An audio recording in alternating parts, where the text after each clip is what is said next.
Friends, नमस्कार। मैं प्रियंका स्वागत करती हूँ आप सभी का आपके अपने चैनल टारगेट टीचर जॉब में। फ्रेंड्स, इस वीडियो में हम पढ़ेंगे पवन सीरीज डीएलएड सेकंड सेमेस्टर का और ये है आपका हिंदी विषय। फ्रेंड्स, इसमें सबसे पहले हम लोग पढ़ेंगे वस्तुनिष्ठ प्रश्न, जिसमें टोटल 80 क्वेश्चन है और इसको हम 2 पार्ट में पढ़ेंगे। तो आज हम लोग इस वीडियो में पढ़ेंगे 40 क्वेश्चन। तो चलिए देखते हैं यहाँ पे आपका वस्तुनिष्ठ प्रश्न यहाँ से स्टार्ट है। यहाँ पे देखिए पहला क्वेश्चन है, निम्नलिखित में से कौन सा व्यंजन उसमें है। तो उसमें व्यंजन के विषय में यहाँ पे पूछा है। दोस्तों यहाँ पे उपर्युक्त सभी हैं, क्योंकि देखिए जब हम श का उच्चारण करते हैं तो सब में उष्मा हमारे मुंह से बाहर आती है, तो ये आपका उपर्युक्त सभी हो जाएगा। अब हम देखेंगे क्वेश्चन नंबर 2, स्रा संयुक्ताक्षर निम्नलिखित व्यंजनों के मेल से बना है।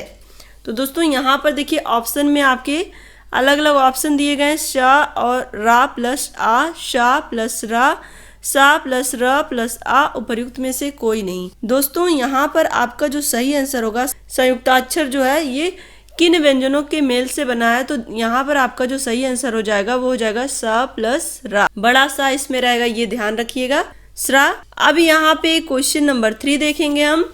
खा का उच्चारण स्थान है दंत, तालु, कंठ, ओष्ठ। दोस्तों यहाँ पे ख का उच्चारण स्थान पूछा है, तो यहाँ पे आपका सही आंसर क्या होगा, अकु विसर्जनीय नाम कंठा। तो आ और का वर्ड जो होते हैं यहाँ पे कंठ से संबंधित है, तो इस तरह से आपका सा आंसर सही हो जाएगा। क्वेश्चन नंबर 4 है, मुद्रा शब्द का अर्थ है अंगूठी, रुपया, आकृति, उपर्युक्त सभी। तो यहाँ पर मुद्रा शब्द का अर्थ है अंगूठी, रुपया, आकृति, तो ये आपका उपर्युक्त सभी होगा। चलिए आगे देखते हैं क्वेश्चन नंबर 5। अज शब्द के अर्थ हैं दशरथ के पिता, आज, अजगर, आजीवन। तो दोस्तों यहाँ पे देखिए अज शब्द का अर्थ क्या होगा, दशरथ के पिता। अज यानी कि दशरथ के पिता यानी कि भगवान श्री राम के दादाजी। क्वेश्चन नंबर 6 देखिए, जंगम का विलोम शब्द है पुष्ट, अस्थावर, स्थिर, पूर्ण। दोस्तों यहाँ पर जो सही आंसर होगा, जंगम का जो विलोम होता है वो होता है स्थावर, और ये आपके कॉम्पिटेटिव एग्जाम में भी बहुत पूछा जाता है। क्वेश्चन नंबर 7 देखिए, अनुग्रह शब्द का विलोम है आग्रह, संग्रह, ग्रहण, विग्रह। अनुग्रह शब्द का विलोम क्या होगा, यहाँ पे सही आंसर हो जाएगा विग्रह। चलिए आगे देखते हैं क्वेश्चन नंबर 8। यहाँ पे देखिए ह्रस्व स्वर कौन सा नहीं है। तो आपको पता है स्वर के बारे में, ह्रस्व और दीर्घ और प्लुत स्वर 3 तरह के स्वर होते हैं। तो यहाँ पर ह्रस्व मतलब होता है छोटा, कौन सा नहीं है पूछा है। तो यहाँ पर आपको ऑप्शन देख के ही समझ आ गया होगा कि इसमें जो दा ऑप्शन है इसमें बड़ा आ है, यानी कि दा ऑप्शन आपका सही हो जाएगा। क्वेश्चन नंबर 9 देखेंगे, य, र, ल, व व्यंजन कहलाते हैं। तो उसमें अंतस्थ, संयुक्त और द्विगुण। दोस्तों य, र, ल, व जो होते हैं ये अंतस्थ व्यंजन कहलाते हैं। क्या कहलाते हैं, अंतस्थ व्यंजन। क्वेश्चन नंबर 10 हम देखेंगे। क्वेश्चन नंबर 10 है, द्विज शब्द का अर्थ है ब्राह्मण, दांत, पंछी, इनमें से सभी। दोस्तों यहाँ पर जो सही आंसर हो जाएगा वो हो जाएगा द। द्विज शब्द का अर्थ इनमें से सभी होता है, यानी कि द्विज का मतलब होता है ब्राह्मण भी होता है, दांत भी होता है, पंछी भी होता है। अब हम देखेंगे क्वेश्चन नंबर 11। क्वेश्चन नंबर 11 है, लिपि विकास का प्रथम सोपान है। तो दोस्तों जो भी वीडियो पे नए होंगे, जिन भी भाई बहनों ने हमारे चैनल को सब्सक्राइब नहीं किया है वो सब्सक्राइब जरूर कर लें और वीडियो को लाइक भी कर दीजिए। तो चलिए देखते हैं यहाँ पे क्वेश्चन नंबर 11 है, लिपि विकास का प्रथम सोपान है चित्रलिपि, वर्णलिपि, अक्षर लिपि और इनमें से कोई नहीं। तो दोस्तों यहाँ पर जो सही आंसर आपका होगा, लिपि विकास का प्रथम सोपान जो होता है वो होता है चित्रलिपि। क्वेश्चन नंबर 12 हम देखेंगे, अब्ज शब्द का अर्थ है। अब्ज का अर्थ क्या है, इसमें देखिए शंख, कमल, कपूर, उपर्युक्त सभी। तो यहाँ पे अब्ज शब्द का जो अर्थ होगा वो हो जाएगा उपर्युक्त सभी। क्वेश्चन नंबर 13 है, क से माँ तक के व्यंजन कहलाते हैं ऊस में अंतस्थ, स्पर्श और यहाँ पे दिया दा में संयुक्त। दोस्तों यहाँ पे देखिए क से लेकर के माँ तक के जो व्यंजन होते हैं वो कहलाते हैं स्पर्श व्यंजन। अंतस्थ व्यंजन होते हैं या, र, ल, व, और जो क से माँ तक के जो व्यंजन होते हैं वो क्या कहलाते हैं, वो स्पर्श व्यंजन कहलाते हैं। क्वेश्चन नंबर 14 है, निम्नलिखित शब्दों में कौन सा शुद्ध है, आधीन, अधीन, आधीन और इनमें से कोई नहीं। दोस्तों देखिए यहाँ पे आपको वर्तनी की त्रुटियां दी गई हैं, उसमें से एक आपका सही है, तो कौन सा सही है ये आप बताना है। तो यहाँ पर अधीन सही माना जाएगा, यानी कि बा ऑप्शन। क्वेश्चन नंबर 15 है, मॉन्टेसरी विधि का उपयोग करते हैं मौन वाचन, सस्वर वाचन और लेखन शिक्षण और उपयुक्त में से सभी। तो मॉन्टेसरी विधि का उपयोग कहाँ पे किया जाता है? लेखन शिक्षण में किया जाता है। मॉन्टेसरी विधि का उपयोग लेखन शिक्षण में किया जाता है। अब यहाँ पर हम देखेंगे क्वेश्चन नंबर 16 है, छा, छतरी वाला छा यहाँ पे दिया गया है, संयुक्त वर्ण संयोग से बनता है। दोस्तों बहुत ही इंपॉर्टेंट क्वेश्चन है ये सभी, ये आपके एग्जाम में पूछे हुए क्वेश्चन है, तो आप हर एक क्वेश्चन को बहुत ही ध्यान से पढ़िए और समझिए, क्योंकि आपके ऑप्शन में जब ये सारे ऑप्शन दिखेंगे ना तो आपको कंफ्यूजन होगी। तो इसलिए आपको ध्यान से पढ़ना है कि कौन सा वर्ड किस अक्षर के संयोग से बनता है। यहाँ पे देखिए का प्लस बड़ा सा, का प्लस छोटा सा, का प्लस जा और का प्लस यहाँ पे षटकोण वाला सा है। तो आपको ऑप्शन देख करके ध्यान से उत्तर को खोजना है। तो यहाँ पे द ऑप्शन आपका सही हो जाएगा, का प्लस षटकोण वाला श। क्वेश्चन नंबर 17 है, पर्वत शब्द का समानार्थी शब्द है घन, आगार, कूट और पादप। तो यहाँ पर जो सही आंसर होगा वो आपका हो जाएगा कूट। पर्वत शब्द का समानार्थी शब्द है कूट। क्वेश्चन नंबर 18 है, विरोध शब्द का विलोम है सहमत, सहायता, समर्थन, अनुरोध। तो यहाँ पर सही आंसर क्या हो जाएगा 18 का? विरोध शब्द का विलोम शब्द हो जाएगा समर्थन। क्वेश्चन नंबर 19, स है उसमें कहलाते हैं।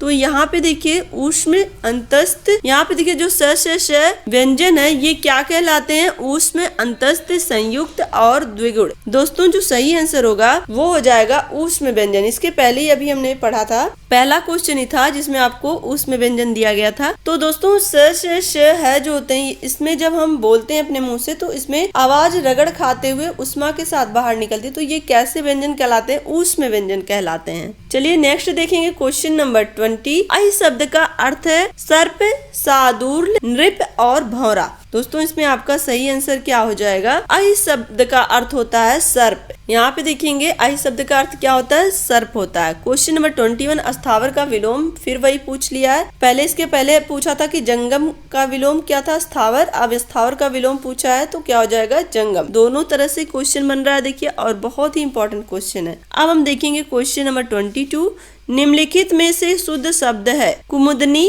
कुमुदिनी, कुमुदनी और कुमुदिनी।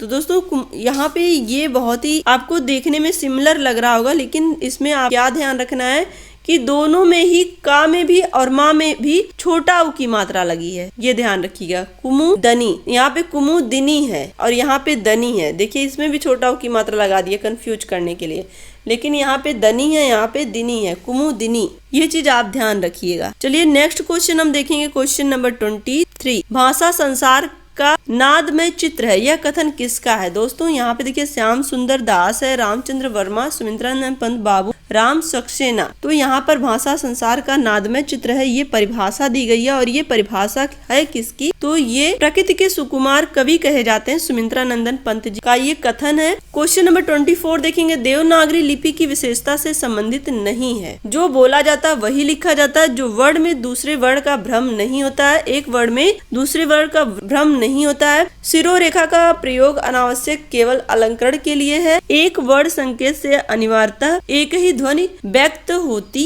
है। तो दोस्तों यहाँ पर देखिए, यहाँ पे देवनागरी लिपि की विशेषता से संबंधित नहीं है, तो इसमें कौन सा ऑप्शन होगा जो नहीं है? तो ये सा वाला, सिरोरेख का प्रयोग अनावश्यक केवल अलंकरण के लिए, तो ये सही नहीं है, संबंधित नहीं है। अब हम देखेंगे क्वेश्चन नंबर 25 है, भाषा की सबसे छोटी इकाई व्यंजन, शब्द, स्वर और वर्ण। तो यहाँ पर जो सही आंसर हो जाएगा वो हो जाएगा भाषा की सबसे छोटी इकाई जो होती है वो होती है वर्ण, अक्षर। क्वेश्चन नंबर 26 देखिए, वर्णमाला का आशय है शब्द के समूह से, वर्णों के संकलन से, वर्णों के व्यवस्थित समूह से और शब्द रचना से। दोस्तों देखिए जो वर्णमाला होती है वो वर्णों के व्यवस्थित समूह होता है। अगर हम वर्ण रख दें और बिना व्यवस्थित के रख दें, यानी कि अक्षर आगे पीछे कर दें, तो वो वर्णमाला नहीं होगी, क्योंकि वर्णों का अपना एक क्रम है। तो यहाँ पे आपको सा ऑप्शन सही आपका माना जाएगा। क्वेश्चन नंबर 27 देखिए, हिंदी भाषा में मूलतः वर्णों की संख्या मानी जाती है 55 है, 52, 50, 48। दोस्तों यहाँ पर जो सही आंसर होगा, हिंदी वर्णमाला में मूलतः जो वर्णों की संख्या वो है 52। क्वेश्चन नंबर 28 है, अयोग वाह है विसर्ग, अल्प प्राण, महाप्राण, संयुक्त व्यंजन। अयोग वाह दोस्तों, अयोग वाह आपने देखा भी होगा, आहा, अंक आहा, ये विसर्ग की तरह होते हैं। क्लियर। चलिए आगे देखते हैं। क्वेश्चन नंबर 29, डा तथा ढा वर्ण है उच्छिप्त, अंतस्थ, संयुक्त और ऊष्म। दोस्तों यहाँ पर आपको डा और ढा कैसे व्यंजन है ये ध्यान देना है। ये उच्छिप्त व्यंजन या द्विगुण व्यंजन के नाम से भी जाने जाते हैं। क्वेश्चन नंबर 30 यहाँ पे स का उच्चारण स्थान है ओष्ठ, कंठ, तालु और दंत। दोस्तों यहाँ पे देखिए बड़ा सा का उच्चारण स्थान पूछा है, तो यहाँ पे आपका क्या हो जाएगा, तालु। अब हम देखेंगे नेक्स्ट क्वेश्चन, क्वेश्चन नंबर 31। दोस्तों देखिए, आप जितने भी वर्ण हैं हिंदी में सबका अपना उच्चारण स्थान क्या, ये आप जरूर ध्यान से देख लीजिएगा, क्योंकि एग्जाम में अक्सर पूछा जाता है, उच्चारण स्थान से प्रश्न आते हैं। अब हम देखेंगे क्वेश्चन नंबर 31, आनंद का विलोम है विश्व, विषाद, अवनि और अर्पण। तो यहाँ पर सही हो जाएगा बा, विषाद। क्वेश्चन नंबर 32 है, शुद्ध वर्तनी वाला शब्द है श्रृंगार, श्रृंगार, श्रृंगार और श्रृंगार। दोस्तों देखिए यहाँ पे आपको श्रृंगार का जो वर्तनी शब्द है वो किस तरह से लिखा जाता है, आप ये ध्यान रखिएगा कि ये जो स्रा बनता है इसमें इस तरह का स्रा बनता है। देखिए इस तरह, ये है आपका स्रा, श्रृंगार। यहाँ पे देखिए लिखा भी है, तो ये आप कभी हम जल्दी में क्या करते हैं, हम इस तरह से स्रा बना देते हैं और ये हमारा गलत माना जाता है। तो ये ध्यान रखिएगा, आपका इसी तरह का जो स्रा होगा वो सही माना जाएगा श्रृंगार में। अब देखिए यहाँ पे क्वेश्चन नंबर 33, द्विज शब्द का अर्थ है दांत, पंछी, ब्राह्मण, इनमें से कोई नहीं। दोस्तों अभी हमने पढ़ा इसको, ये क्वेश्चन रिपीटेड क्वेश्चन है, तो यहाँ पर द ऑप्शन सही हो जाएगा। क्वेश्चन नंबर 34 देखिए, कबीर के सूफी गुरु कौन थे, शेख तकी, अब्दुल समद, मोहम्मद गौस और रहमान। दोस्तों कबीर के सूफी गुरु कौन थे, शेख तकी थे। शेख तकी कबीर के सूफी गुरु माने जाते हैं। क्वेश्चन नंबर 35 बहुत ही अच्छा क्वेश्चन और बहुत ही इंपॉर्टेंट क्वेश्चन है, क्या भूलूं क्या याद करूं की विधा है संस्मरण, कहानी, आत्मकथा, यात्रा, वृत्तांत। दोस्तों ये है आत्मकथा, किसकी, ये किसकी आत्मकथा है, हरिवंश राय बच्चन जी की। क्या भूलूं क्या याद करूं, बैर कराती मंदिर मस्जिद, प्रेम कराती मधुशाला। और मधुशाला इनकी बहुत ही अच्छी रचना मानी जाती है, तो यहाँ पर आपका ऑप्शन सही हो गया। क्वेश्चन नंबर 36 देखेंगे, मुंशी प्रेमचंद जी की वह रचना जो अधूरी रह गई, मंगलसूत्र, करबला, रंगभूमि, कर्मभूमि। दोस्तों यहाँ पर जो सही आंसर होगा वो आपका हो जाएगा मंगलसूत्र। मंगलसूत्र मुंशी प्रेमचंद जी की रचना जो कि अधूरी रह गई।